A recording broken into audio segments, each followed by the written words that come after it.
ఓం శ్రీకృష్ణాయ నమః.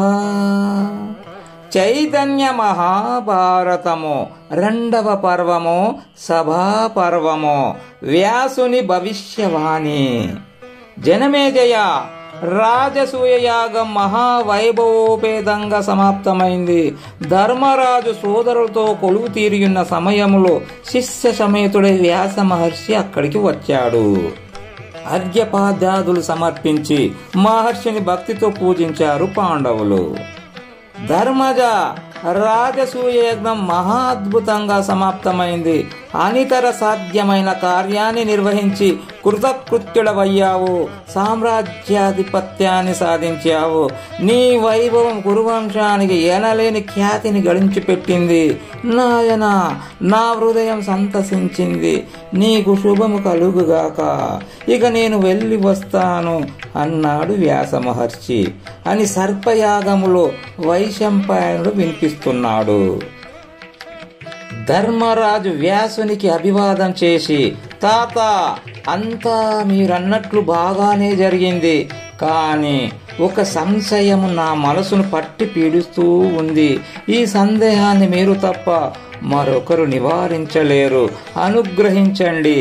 మహాత్మా, స్వర్గ, అంతరిక్ష, పృథివీ సంబంధమైన 3 ఉత్పాతాలు ఉన్నాయని నారద మహర్షి చెప్పాడు. శిశుపాలుని మరణంతో ఆ ఉపద్రవాలు శాంతించినట్లేనా అని వ్యాసుని ప్రశ్నించాడు ధర్మరాజు. నాయనా యుధిష్ఠిరా, ఈ ఉత్పాతముల ఫలితం 13 సంవత్సరాల వరకు ఉంటుంది. ఉపద్రవం అంటూ సంభవిస్తే అది సర్వక్షత్రియ వినాశనానికి దారితీస్తుంది. ఈ క్షత్రియ రాజులందరూ నీ మూలంగా పరస్పరం పోరాడి మరణిస్తారు. ఆ వినాశనం అంతా దుర్యోధనుని అకృత్యాల వల్ల, భీమార్జునుల పరాక్రమం వల్ల జరుగుతుంది. నీవు కారణంగా ఉంటావు. ధర్మజ, కొంతకాలం జరిగిన తర్వాత ఒకనాటి వేకువజామున నీకు స్వప్నం వస్తుంది. ఆ స్వప్నంలో వృషభధ్వజుడైన పరమశివుని నీవు దర్శిస్తావు. ఆయన వృషభారూఢుడై దక్షిణాభిముఖంగా పయనిస్తూ ఉంటాడు. ఆ కలను గూర్చి నువ్వు బెంగ పెట్టుకోకు. చూడు నాయన, కాల ప్రవాహాన్ని అతిక్రమించే శక్తి ఎవరికుంది? కాలో ఈ దురతిక్రమ. ధర్మజ, నేను కైలాస పర్వతానికి పోతున్నాను. జితేంద్రుడవై అప్రమత్తడవై రాజ్యాన్ని పరిపాలించు. అప్రమత్త స్థితో దాంత పృథివీం పరిపాలయ. నీకు శుభము కలుగుగాక. స్వస్తితేస్తు అని పలికి శిష్యులతో కూడి వ్యాస మహర్షి నిష్క్రమించాడు. వ్యాస మహర్షి వెళ్ళాడు. వ్యాస వచనాలు దయామయుడు ధర్మరూపుడైన యుధిష్ఠిరుని మనసు నుండి దూరం కావడం లేదు. చింతాశోకమగ్నుడైన ధర్మరాజు పదే పదే వ్యాసుని వచనాలను మననం చేసుకుంటూ వికలచిత్తుడయ్యాడు. విధిని మార్చే శక్తి ఎవరికుంది? విధి లిఖితంగా ఉత్పాతాలు ఉద్భవించి వాటికి తాను కారణమయ్యేటట్లయితే సమస్త క్షత్రియ వినాశకారకుడిగా జీవించడం కన్నా మరణించడమే శ్రేయస్కరం అనే నిర్ణయానికి వచ్చాడు ధర్మరాజు. అర్జునుడు ధర్మరాజును వారిస్తూ విమల వచనాలు పలికాడు.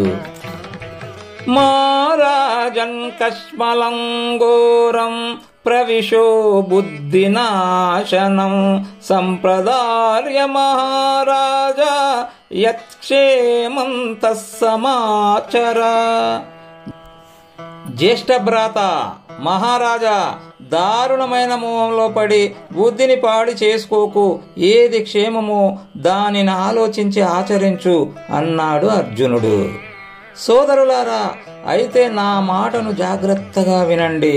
నా సోదరులతో గాని ఇతర భూపతులతో గాని నేటి నుండి పరుషంగా మాట్లాడను. బంధుమిత్రులు జ్ఞాతులు ఏది కోరినా అడ్డు చెప్పను. భేదభావాలను త్యజించి సమభావంతో జీవిస్తాను. నాకు కష్టమైన ఇతరులకు మేలు జరిగేటట్లు ప్రవర్తిస్తాను. ఏ వినాశనానికి నేను కారణం కాకుండా, నిందారులు కాకుండా జీవిస్తాను. ఇదే నా ప్రతిజ్ఞ అన్నాడు మహాత్ముడైన ధర్మరాజు.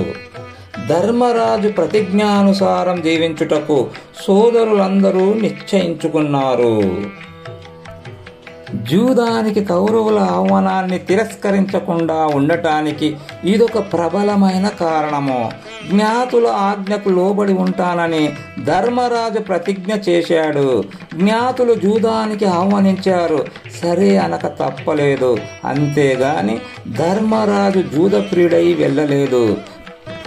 జూదం వాంఛనీయం కాదని, గర్హనీయమని ధర్మజునికి తెలుసు. ఆ విషయాన్ని విదురునికి కూడా వినిపిస్తాడు. భవిష్యత్తు చింత ఏ మనిషినైనా కృంగదీస్తుంది. అలాంటి ఆలోచనలకు అవకాశం ఇవ్వకుండా ప్రతి ఒక్కరూ జాగ్రత్త పడాలి. కొందరికి భవిష్యత్తే వర్తమానంగా ఉంటుంది. ఏది వస్తుందో, ఏది రాబోతుందో అని భయపడుతూ ఉంటారు. వచ్చేవి రాకపోవు, రానివి రమ్మన్నా రావు. రాని వాటిని ఎలా రప్పించలేమో, వచ్చే వాటిని ప్రయత్నించినా ఆపలేము. ఏవేవో ఊహించడం వల్ల మనస్సు ఏదేదో అయిపోతుంది తప్ప ఏదీ కలిసి రాదు. పాపం ధర్మరాజు తన వల్ల వినాశం జరుగుతుందేమో అని భీతి చెంది ప్రాణత్యాగానికి కూడా సిద్ధపడ్డాడు. పుణ్యాత్ముడు ధర్మాత్ముడు అంటే ఎవరో కాదు, పాపాన్ని చూచి భీతి చెందేవాడే పుణ్యాత్ముడు.